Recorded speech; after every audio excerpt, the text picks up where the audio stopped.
जैसे नवंबर में हमारे द्वारा 2 करोड़ के करीब कंपोजिशन जमा करवाई गई थी और 500 के करीब वाहनों को चालान किया गया, इम्पाउंड किया गया था। अब 1 दिसंबर से लेकर और आज 9 नवंबर तक कम से कम 150 के करीब व्हीकल इम्पाउंड किए गए हैं और हमारी कंपोजिशन अब तक 70 लाख के करीब हो गई है, जिसमें हमने कम से कम 500-600 के करीब ओवरलोड वाहनों को रोक के चेक किया, जिसमें से 150 के करीब वाहन ही ओवरलोड पाए गए।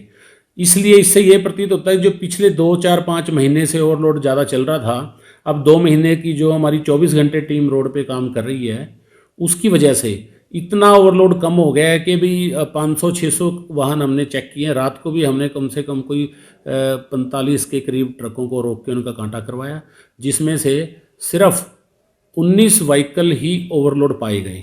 इसमें से रेत रोड़ी बजरी के सिर्फ 2 मिले, बाकी रेत रोड़ी बजरी का जो मटेरियल है माइनिंग का, वो तकरीबन व्हीकल ऑन अंडरलोड पाया गया था। और बाकी जो ये अब चलान हमारे हुए हैं वो अदर मटेरियल के हैं। कभी कभार जो पत्थर आ गया पोंटा साहब से ब्लैक वाला, कोई पुट्टी आ गई, इस तरह के चलान हैं। तो ओवरलोड तकरीबन 80-90% तक ज़िले में लगाम लग चुकी है।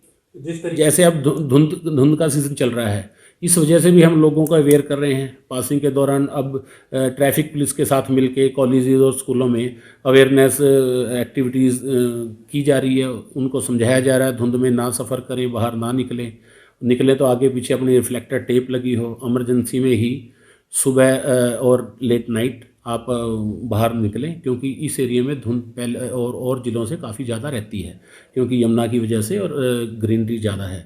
तो इससे दुर्घटनाओं पे असर तो काफ़ी पड़ेगा ही। जब व्हीकल अंडरलोड चलेंगे तो दुर्घटना पे भी इसका असर पड़ेगा और हमारी जो सड़कें हैं उसका भी और उनके अपने व्हीकल का भी कम नुकसान होगा। तो तकरीबन वाहन स्वामियों को समझ आ गया कि अंडरलोड चल के हर तरह का फ़ायदा है।